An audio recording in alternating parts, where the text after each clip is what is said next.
Hello, everyone, and welcome to the Stamp for S prep video.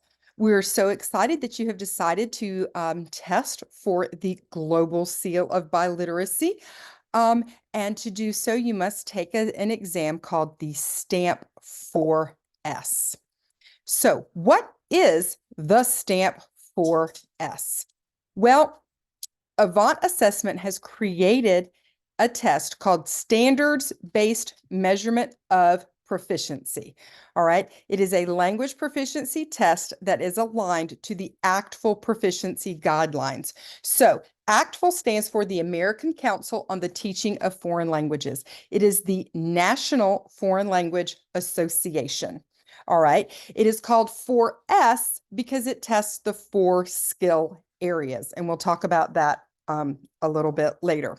So what you need to understand is that the stamp is a criterion referenced test. That means it assesses your performance based on a set group of standards, in this case, the proficiency guidelines. All right. So you may have, taken the SAT or the GRE, and those are norm referenced tests. That means your performance is compared to other test takers. The proficiency test is not. It's based on a set of standards. All right. If you're interested in knowing more about how the stamp was developed, you can always Google Avant Assessment and find out that information. All right. So as I told you, the 4S stands for 4 skills. Those skills are reading, writing, listening, or ASL receptive. ASL is American Sign Language. Okay. So how well do you understand what's being signed? And speaking. Those are the 4 skill areas that you will be tested on. Now, in order to receive the Global Seal of Biliteracy, for functional fluency, you must achieve a score of intermediate mid on all 4 skill areas. Likewise, if you want working proficiency for the Global Seal, you must achieve advanced low in all 4 skill areas. And that's the minimum. For example, you may receive intermediate high on reading and listening and intermediate mid on writing and speaking.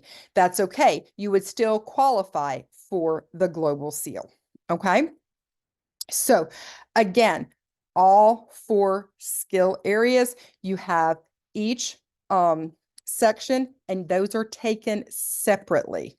So you have to start the test by completing one of the 2 receptive skills. So you will either do reading or listening first, okay? And we'll talk about why later.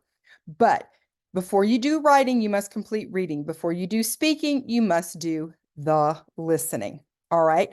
So reading and listening are what we call the comprehension skills. How well do you comprehend written language? Okay. Or how well do you comprehend spoken language? In general, most people score highest on the reading. There are lots of things that can help you with that, cognates, etc. Listening is actually more of a challenge because it is strictly auditory on this exam. And normally when we are listening, we have all sorts of visual cues that can help us, okay? But that is, those are the 2 receptive skills. All right, so the stamp is an adaptive test. What in the world does that mean?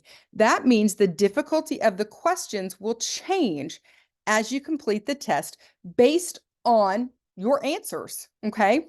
So for example, you'll start out with 10 questions, 5 novice and 5 intermediate questions.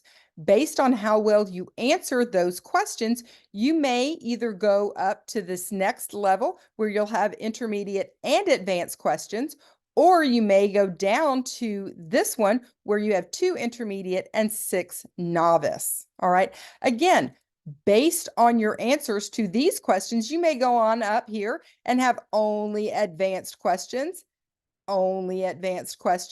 and get your proficiency level. If you maybe don't do so well on the advanced questions, they'll take it back down and ask you more intermediate level questions, okay? And depending on those, you may go straight to more intermediate or down to novice. So it adapts according to how you answer the questions. And that is what enables us to accurately assign you a proficiency level, okay?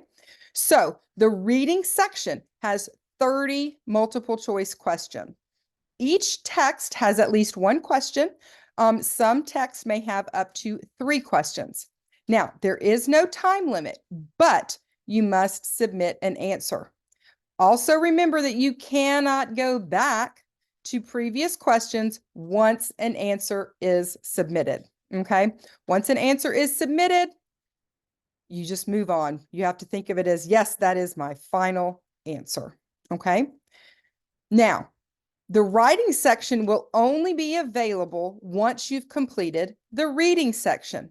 This is because your score on the reading section determines your prompts for the writing, because these two skills are complementary. If you're a good reader, most of the time you're going to be a good writer. So, depending on your answers in the reading, that determines your writing prompts. Same thing with your listening or ASL receptive. You will have 30 multiple choice questions. Each audio is going to have at least one question. Some audio will have up to 3 questions. Now, here's the difference. You can only listen to an audio track 2 times per question. All right. Now, while that is limited, you can actually look at the questions with no time limit. You can only listen to each audio twice. But then again, just like with the reading, depending on how long it takes you. Once you submit your answer, you cannot go back to and change your answer. Okay. Once it's submitted, it is submitted. All right. Now, the speaking section will only be available once the listening section has been completed. And again, it's because listening and speaking are complementary skills. So your score on the listening is going to determine your prompt for the speaking section. Okay. So your productive skills, this is where you are actually asked to produce the language, to create with it. Those are writing and speaking.